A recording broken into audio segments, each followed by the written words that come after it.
While Jude Law's criminally underrated crime thriller The Order failed to make its mark on the awards circuit, its production ultimately led to a limited series that is poised to become Netflix's next big conversation starter if it can break through the binge model barrier. Created by The Order's Zach Balan and Kate Sussman, Black Rabbit is a dark, cautionary tale about brotherhood, addiction, and keeping things above board. If you thought Cain and Abel were bad, you simply haven't met Jake and Vince Friedkin yet. What is Black Rabbit about? Black Rabbit starts slow, introducing audiences to Law's Jake Friedkin in isolation from the chaos he's on the precipice of experiencing. He's a well-dressed glad-hander who manages to circumvent being pinned as a sleazeball by way of being a down-to-earth guy who loves his son, has a good relationship with his ex-wife, and boasts a degree of earnestness that isn't just for show. All of these elements are revealed within the first 5 minutes as Jake makes his way to his restaurant,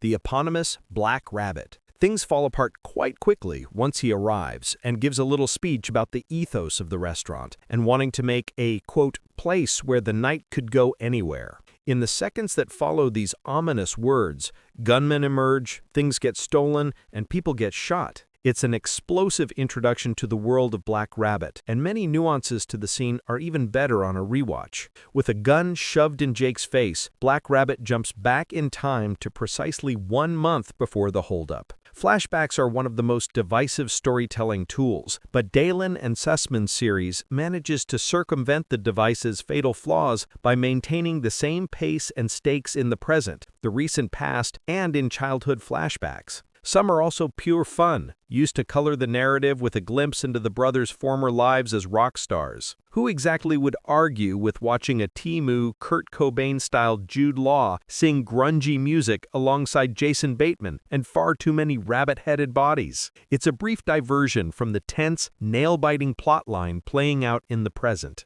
Jude Law and Jason Bateman are perfection in Black Rabbit. With the mystery of who would do this to Jake and the restaurant family, Black Rabbit becomes a bit of a whodunit.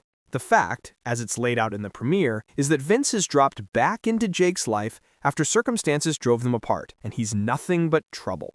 To elaborate, he's the kind of trouble who lacks remorse after killing someone, who can conjure a convincing lie out of thin air, and who has a laundry list of enemies across New York City waiting for him to touch down in Manhattan again. Namely, the local bookie, Joe Mancuso, who has long-standing ties to the Friedkin family and an axe to grind with Vince. His son, Junior, is hot-headed and desperate to appease Daddy, while his right-hand man, Babbitt, tries to keep him in line. Both Jake and Vince are grifters, just in different fonts. Vince is not as slick or as clever as Jake, but he knows how to use his squirrely, beleaguered personality to his advantage. He quickly goes from being the black sheep to the prodigal son, if only for a brief moment. Jake is far from ignorant of his brother's flaws, but like many people with troubled family members, he so badly wants to believe this time will be different.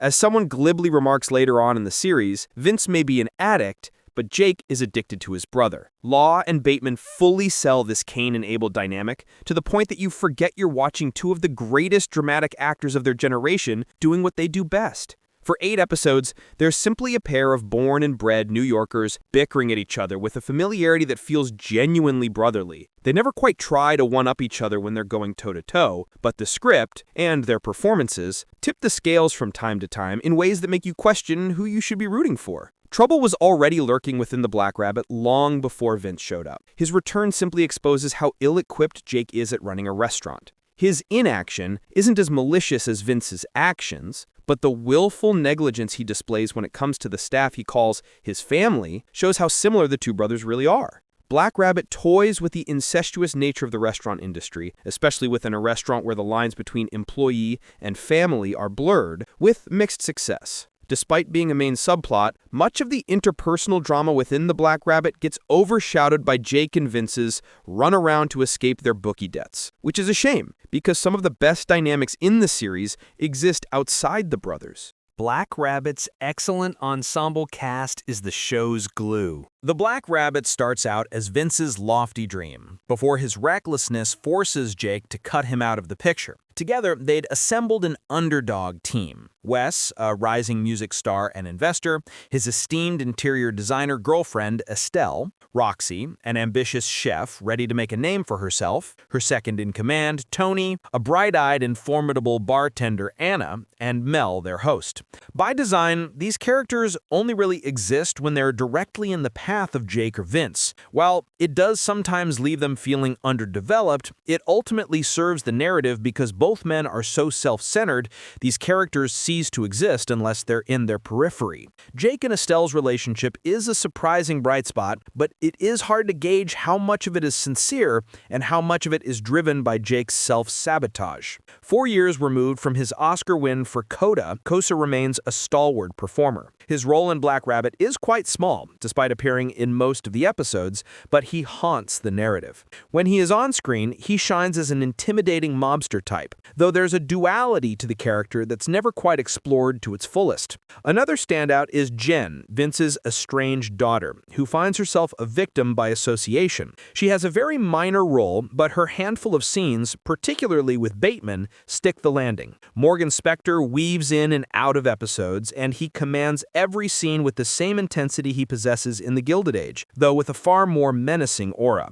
Black Rabbit's only real flaw is that it has so many compelling characters that we don't spend enough time with. Black Rabbit has a surprising Ozark reunion behind the camera.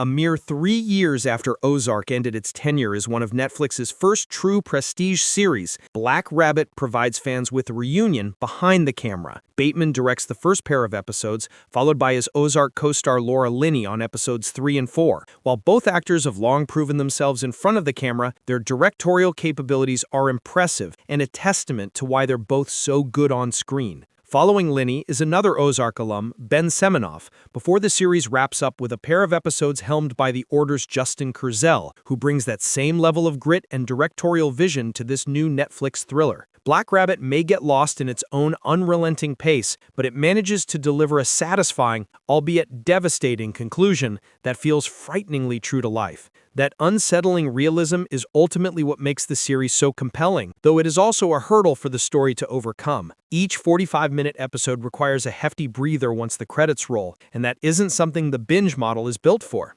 Given the style of the series and the fact that its success is reliant on a fully engaged viewer, it could very well be a sleeper hit long after its initial drop. Black Rabbit may be a cautionary tale, but it isn't trying to teach any moral lessons. It's purely trying to entertain via a pair of insufferable brothers who make each other worse. That element of mutual assured destruction set within a restaurant makes this new Netflix series feel much closer to The Bear on Coke. Black Rabbit is streaming now on Netflix.